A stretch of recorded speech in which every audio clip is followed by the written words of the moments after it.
leo nitakuonesha machungu ya kifo hivi. Unasema? Sasa leo nitakuonesha machungu ya kifo hivi. Nenda kajiandae. Ifikapo saa 7 nitakwenda kukuzika kwenye kaburi ambao mchimba kaburi amelichimba kwa ajili yangu.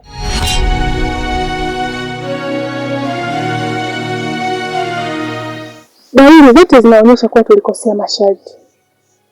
Na ndio maana jambo limerudi upande wetu. Ngoma tayari karibu na anaonekana katika taswira tofauti, kama za kutisha sana. Unadhani kama tusipofanya hivyo itakuwaje? Ni lazima tumuue na tumzike upya ili kunusuru usalama wetu. Na utambue kuwa kama tutapuuzia swala hili na kumwacha, tambua kuwa kashajua kila kitu kinachoendelea kuhusu mimi na wewe. Unadhani itakuwaje? Mimi naona ni bora tu tufanye hivyo. Na tufanye kwa haraka sana, maana tunapoendelea kuchelewa hali inazidi kuwa mbaya. Mimi nikuelewa. Ila inatupaswa tuwe makini zaidi ya umakini. Yaani kama umakini wa mwanzo tuongeze mara 100. Si unaelewa? Nakumbuka hii ni siri, hapaswi mtu yote kuifahamu. Na sijajua sasa hivi unaelekea wapi. Uko nyumbani hapa kukali. Yaani hapa inabidi tu niende kwa kaka yangu. Kwa kaka yako? Kumbuka hii ni siri. Hapaswi mtu yote kuifahamu. Hata huyo kaka yako hataki kujua kitu chochote kinachoendelea.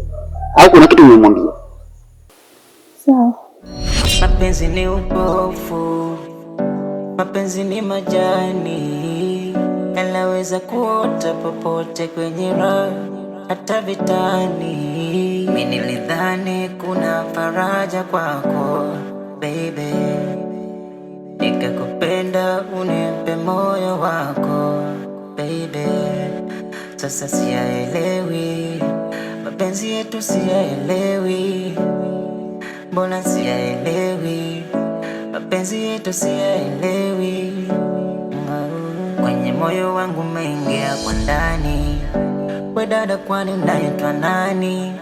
Unipeleke mpaka kwenu nyumbani na malengo nawe.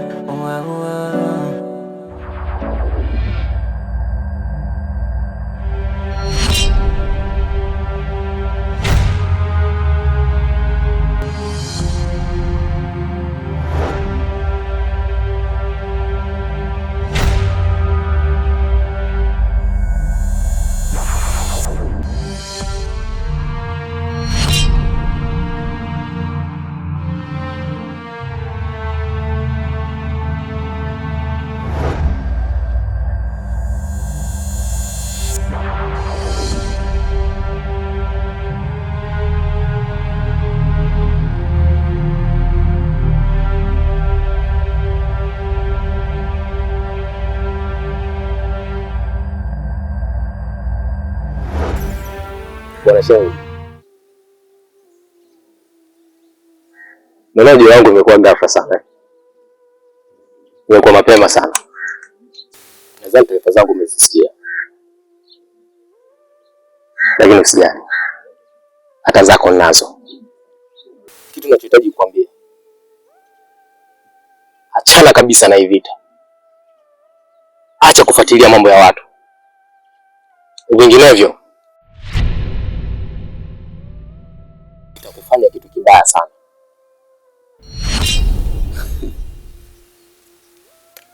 Vizuri sana. Una mikwaa mizuri. Lakini nisikize nikwambie. Binadamu yoyote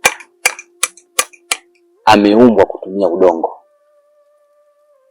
Pia udongo huo ndio utakao kuweza kuufukia. Bwana shemeji, sasa udongo nifikia mara ngapi? Mimi mwenzako udongo nimeuonja na ninajua ladha yake. Vipi wewe? Unashindana kitu ambacho kishindaniki, na matokeo yake utakufa. Acha nimalizane na dada yako. Wewe vita ikuhusu. Nadhani umenielewa. Na nimeongea mara ya mwisho, sihitaji kuongea tena. Achana na hii vita.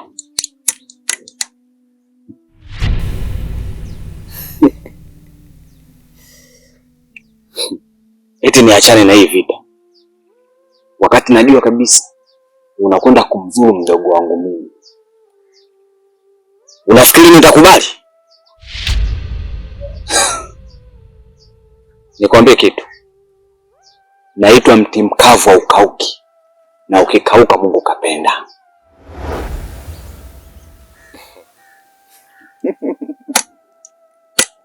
Unaitwa mti mkavu wa ukauki.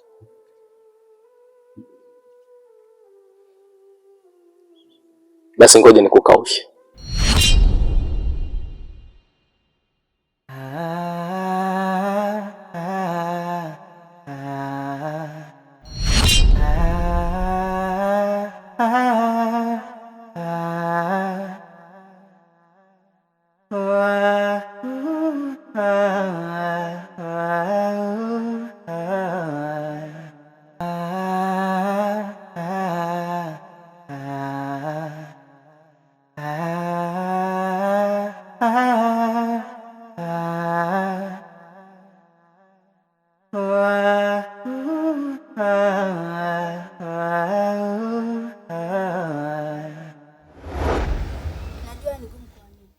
Ila unapaswa kukubaliana na kilichotokea kwa kuwa kimeshatokea, na siku zote huwezi kubadilisha mbalamuzi kuwa juu.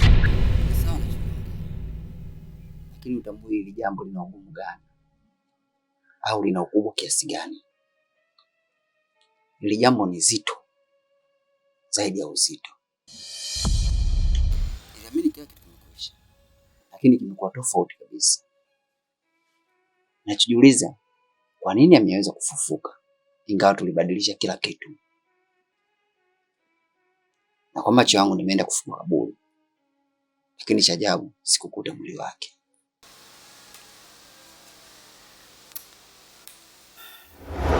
Na hili nilikwambia tokea mwanzo, ni heri lawama kuliko fezea. Sasa unapaswa kumaliza hili jambo kabla halijawa kubwa kuliko lilivyo sasa hivi.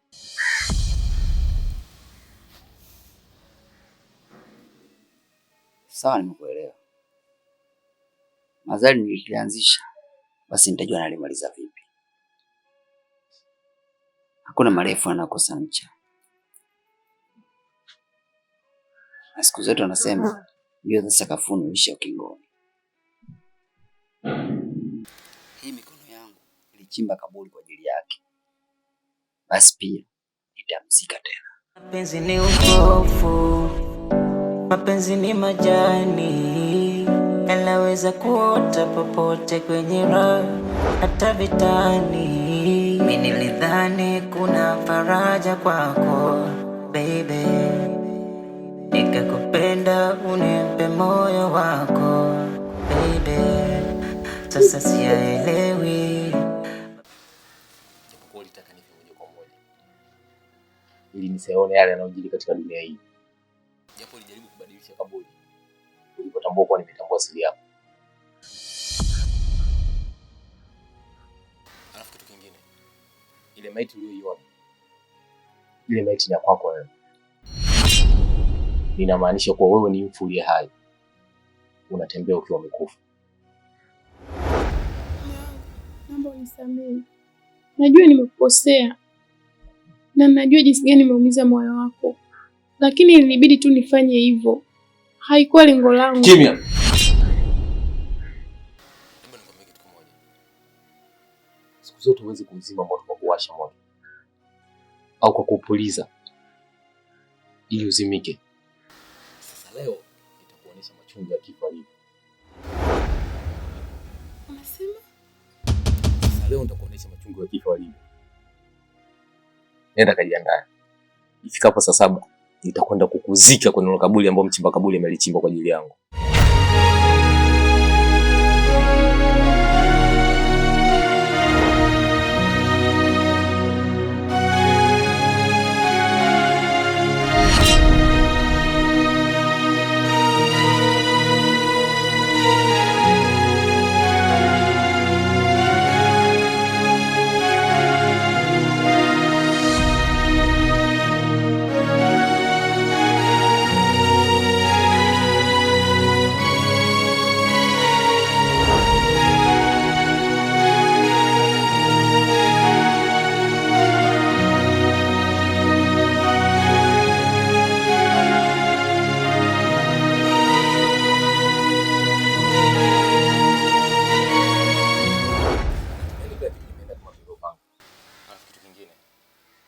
Ninashukuru kwa sababu umekuwa binadamu mwaminifu sana kwangu.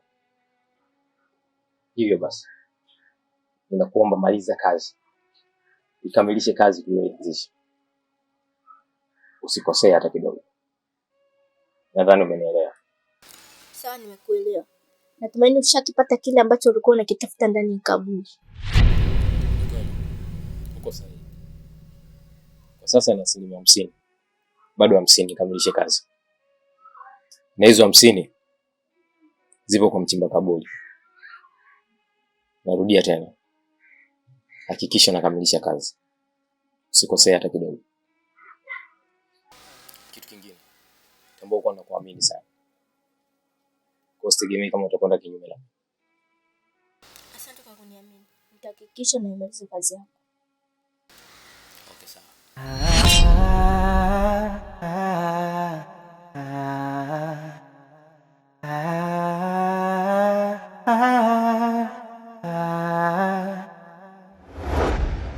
Siku zote usitende mabaya kutegemea kulikuwa mema. Umefanya kinyume na makubaliano yetu. Umefanya tofauti na tulivyokubaliana.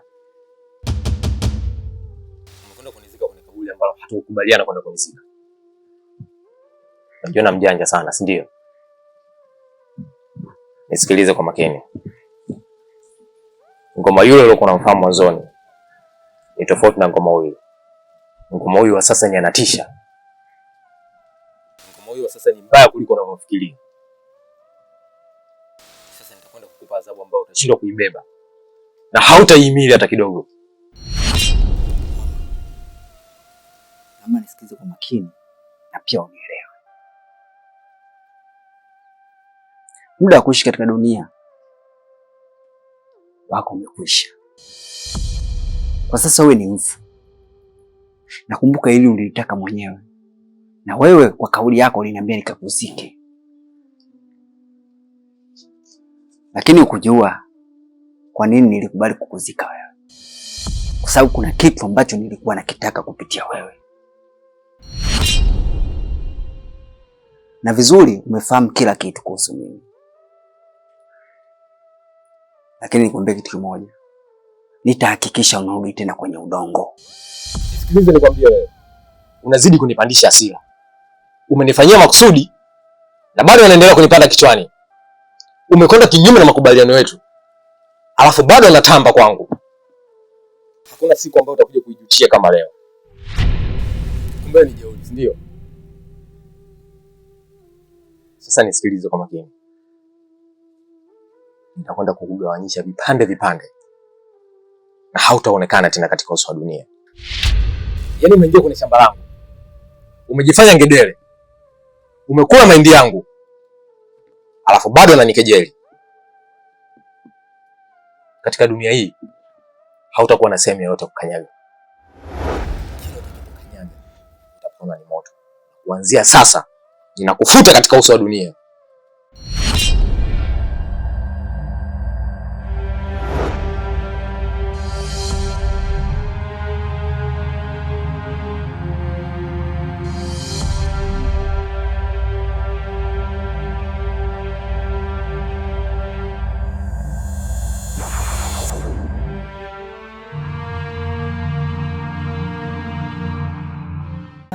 Mapenzi ni upofu, mapenzi ni majani, yanaweza kuota popote kwenye raha, hata vitani. Mimi nilidhani kuna faraja kwako baby, nikakupenda unipe moyo wako baby. Sasa siyaelewi, mapenzi yetu siyaelewi. Mbona siyaelewi, mapenzi yetu siyaelewi. Kwenye moyo wangu